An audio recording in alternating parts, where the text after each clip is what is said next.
Yo, saya Ale, dan ini Bicara Saham. Akhir-akhir ini ada satu entitas yang ramai dibicarakan oleh para analis dalam negeri, dan entitas itu adalah BlackRock. Apa itu BlackRock? BlackRock adalah suatu perusahaan investasi dengan dana kelola terbesar di dunia, dengan total aset lebih dari 7 triliun dolar Amerika Serikat. Aset BlackRock ini disinyalir lebih besar dari aset bank manapun yang ada di muka bumi ini. Perusahaan investasi ini telah menjadi salah satu investor dari aplikasi Gojek. Dan saking pentingnya perusahaan ini, pada saat kunjungan ke Amerika, salah satu menteri dari kabinet kerja sekarang menyempatkan diri untuk berkunjung ke kantor mereka. Selain berinvestasi di Gojek, BlackRock juga memegang saham di beberapa perusahaan besar yang ada di Indonesia. Dan kali ini kita akan membahas salah satu emiten yang menjadi tempat investasi dari BlackRock tersebut. Yuk kita pelajari. We think it's the banning of free speech. The First Amendment protects material. Emiten yang akan kita bahas kali ini adalah PT Charon Pokpan Indonesia.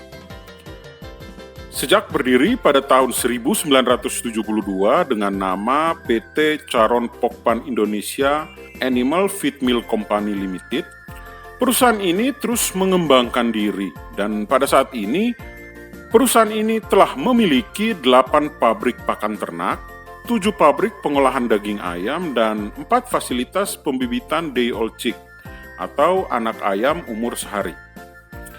Per Desember 2019, Charon memiliki 7.043 orang karyawan yang merupakan pekerja langsung dalam emiten ini atau tersebar di anak-anak usahanya yang berjumlah 58 entitas. Charon sendiri telah menjadi perusahaan publik sejak 18 Maret 1991 dengan melepas 2,5 juta sahamnya ke publik. Mari kita lihat jumlah aset yang dimiliki oleh Charon. Dari data yang telah dikumpulkan oleh tim riset Ale Bicara, aset emiten ini sebesar 31,2 triliun per laporan keuangan kuartal ketiga tahun 2020. Yang terdiri atas 22 triliun ekuitas dan 9,2 triliun liabilitas. Aset ini bertambah 1,8 triliun dibandingkan dengan jumlah aset pada laporan keuangan kuartal keempat tahun 2019. Peningkatan aset ini disebabkan oleh naiknya liabilitas sejumlah 924 miliar dan naiknya ekuitas sebesar 961 miliar rupiah. Yang menyebabkan bertambahnya ekuitas dari Charon adalah meningkatnya nilai saldo laba yang belum dicadangkan. Pada kuartal keempat tahun 2019, nilainya adalah 20,8 triliun. Dan pada kuartal ketiga tahun 2020 ini meningkat menjadi 21,8 triliun. Item liabilitas terbesar yang dimiliki oleh Charon adalah liabilitas jangka panjang, berupa utang bank sebesar 3 triliun rupiah. Utang ini meningkat 35% atau 799 miliar jika dibandingkan dengan utang yang sama pada kuartal keempat tahun 2019. Yang mana pada kuartal keempat itu total utangnya hanya 2,2 triliun rupiah. Utang bank dari Charon sendiri terdiri atas pertama, pinjaman sindikasi tahun 2014 sejumlah 1,8 triliun rupiah serta 745.900 dolar Amerika Serikat. Kedua, pinjaman sindikasi tahun 2020 sebanyak 400 miliar rupiah dan 186.475 dolar Amerika Serikat. Item liabilitas ini merupakan 79,3% dari total liabilitas jangka panjang dan 33,4% dari total seluruh liabilitas yang dimiliki oleh Charon.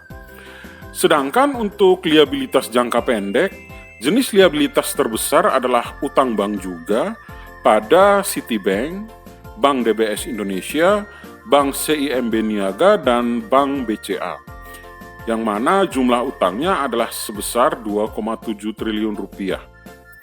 Untuk rasio likuiditas dari Charon, cash rasionya adalah 60%, quick rasionya 160%, current rasionya 265%, serta rasio debt to equity adalah 41,7%.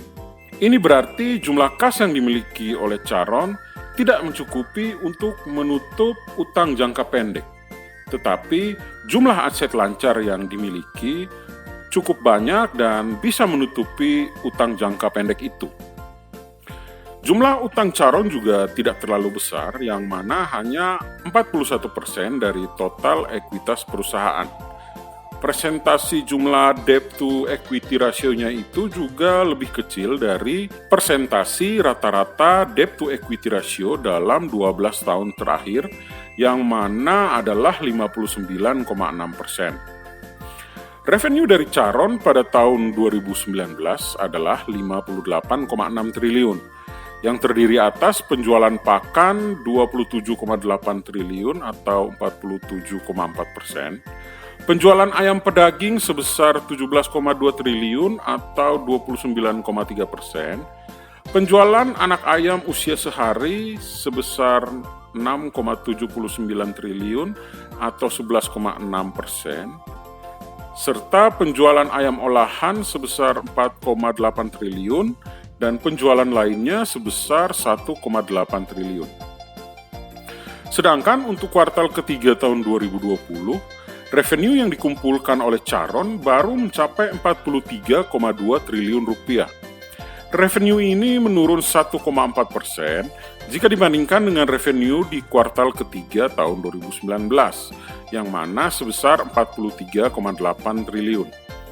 Penjualan pakan mengalami koreksi 5,2%, penjualan ayam pedaging meningkat 4,8%, penjualan anak ayam usia sehari mengalami koreksi 9,8%, penjualan ayam olahan meningkat 13,9%, dan penjualan lain-lain mengalami penurunan 6,5%.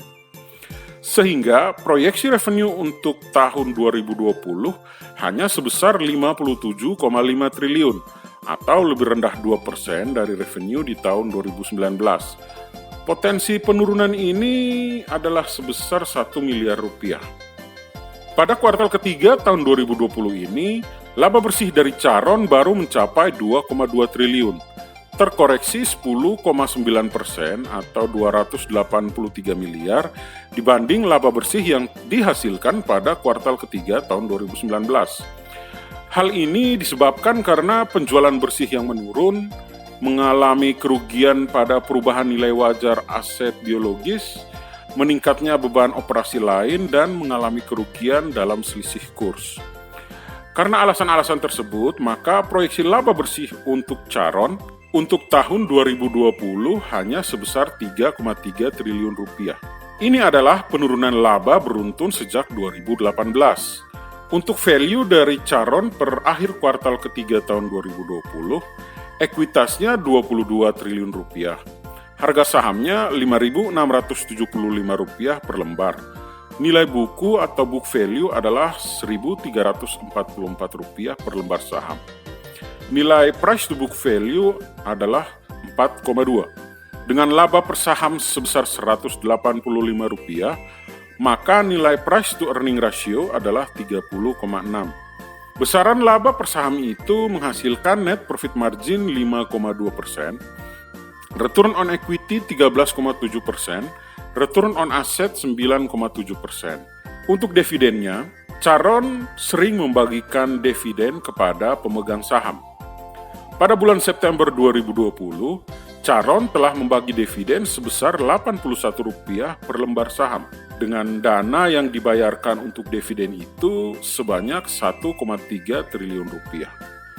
Jika kita ingin memperkirakan dividen untuk tahun depan, dengan dividen payout ratio rata-rata 30%, maka total dividennya adalah 910 miliar atau Rp55,5 per lembar saham. Kesimpulan. Pertama, aset perusahaan ini selalu mengalami peningkatan kecuali tahun 2016.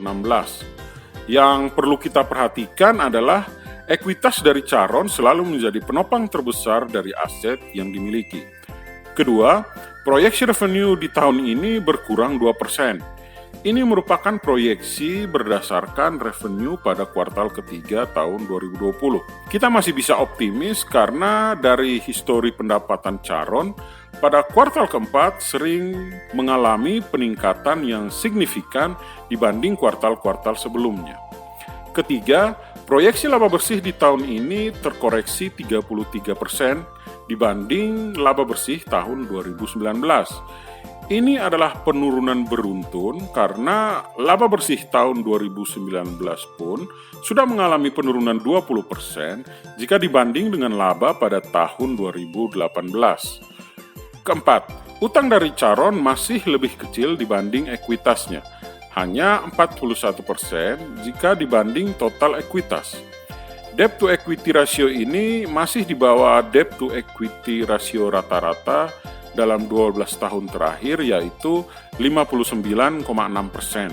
Kelima, untuk tahun ini investasi ke Charon harus dilakukan secara berhati-hati karena penurunan laba bersih berturut-turut dalam 2 tahun terakhir. Margin laba bersihnya pun kecil, hanya 5%, dan jika dilihat dari pergerakan harga secara year to date, harga saham Charon pada saat ini sedang dalam tren sideways, setelah uptrend dari pertengahan Mei sampai ke pertengahan Juli. Keenam, Charon termasuk emiten yang rajin membagi dividen. Untuk tahun ini, dividen yang dibagikan sebesar Rp81 per lembar, dan total dividennya adalah 1,3 triliun. Untuk para pemburu dividen, ini bisa dijadikan pertimbangan. Ketujuh, untuk harga dari emiten ini sudah termasuk overvalue dengan price book value 4,2 dan price earning ratio 30,6. Japfa yang merupakan saingan terdekat dari Charon memiliki price to book value 1,3 dan price earning ratio 42,9. Yang mana lebih menarik? Silahkan CEO pertimbangkan dengan data yang sudah kita jabarkan sebelumnya. Pendapat saya, Charon adalah perusahaan yang oke. Dan tim riset dari Ale Bicara memberi rating untuk PT Charon Pokpan Indonesia B+. CEO, demikianlah review singkat dari PT Charon Pokpan Indonesia. Review ini bertujuan memberi pertimbangan dalam melakukan investasi. Silahkan like, share, dan subscribe untuk selalu mendapatkan update review saham lainnya. See you semua, kita ketemu lagi di video selanjutnya. We think it's the banning of free speech. The First Amendment protects